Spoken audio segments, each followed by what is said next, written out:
Good evening, everybody. This is DrHack, and we are back, guys, to look at more Caro-Kann.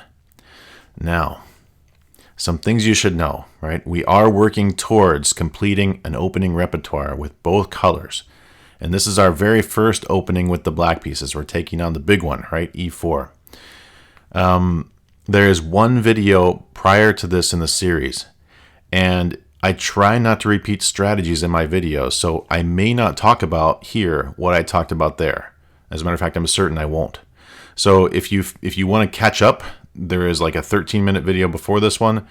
Otherwise, just hang out, be with us today, and let's do this. Here we go. Right. So last time we talked about what happens when these two pawns in the center trade. And we're going to continue on with that for just a minute. Okay. Now, if you're worried about weird second moves, that's fine, because we're going to have to come back and look at those later, because first we have to understand some more strategy so that we can understand moves like this without saying too much. We'll just know what to do. Okay, so don't worry, we're coming back to that. Just put it out of your mind for a minute and just kind of keep up. All right, this is super important stuff. So if these two trade, we remember from last time that these two pieces, the queen and the bishop, become his most important attackers. And we would love to trade those off the board if we could. That would give us a big advantage. Or at least it would equalize the game and give us a chance to attack him, right? So we know that. But this time, we're going to give our opponent, some aggressive horns. And he's going to start charging at us. And here he comes with the move c4. Now, the reason I know that this is a very aggressive opponent is because of what he gave up to make the attack happen, right? That's what we're looking at to understand the aggression. And when I look at this and I see these two pawns probably will trade in the future, this is going to look like that. And what's left for white is actually a pawn that's all by itself. What he gave up to make this attack is pawn structure. He gave up, and now he's going to have a weak pawn for the rest of the game. And that means every time that we attack that pawn with a piece, white will have to defend that pawn with a piece. And what that will do eventually is it will cause white to go defensive and us to go aggressive. And we know that attack is better than defense in amateur chess. This is a very big disadvantage in amateur chess. Now, in professional chess, when you get to 2000 and above, this is a debate. We don't know if the isolated d-pawn is bad or good. It depends on the situation. Okay, so if you're a very good player and you're here, I'm not trying to, not trying to step on your toes. I'm just telling everybody who's below that, we have a big opportunity here to make an attack that will cause the other guy to go into defense mode, and we like that because that means they can make mistakes and it's harder for us to make mistakes. Okay. Right. So we go back to this and we say, well, he's given up something very big for this attack. Well, what is this attack? What are the weakest places on our side of the board? Let's understand that. And we can see the first one's very easy, right? He's attacking this one time. It's guarded one time. That's a tactical weak spot. We know that. It's easy to spot. The other one's not so easy. It's actually here. And the reason why that one is weak is because we know that we would like to take this bishop out and we would like to guard our h7, diagonal. We would like for this bishop to get traded off for that one. That would make our attack or our game equalize. But you can't have a chess piece that does what it's currently doing and also moves. You always leave something behind in chess. The space left behind is a big thing. So when this bishop moves, he will absolutely every time no longer be defending b7, and that will be a pawn that's no longer defended by anything.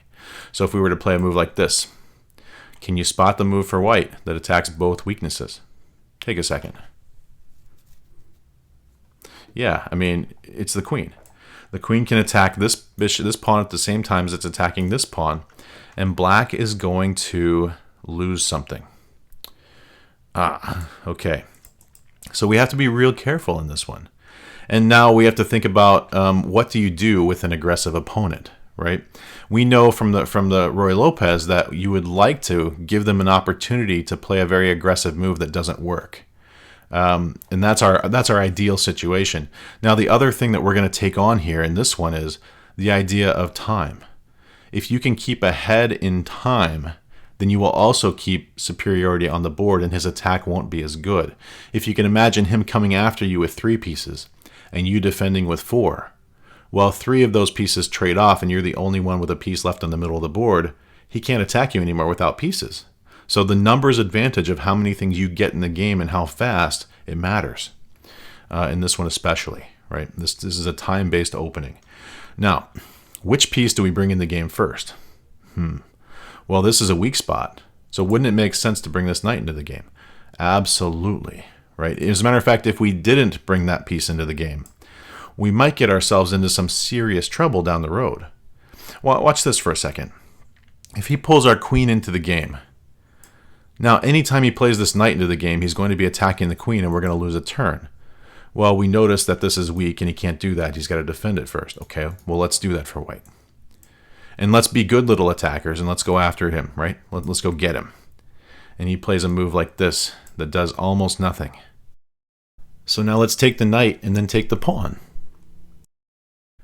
This is white to move and win. Oof. What do you see? Check. The piece that was defending the queen is now gone.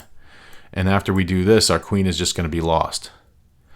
This is not good, right? We are not the attackers yet.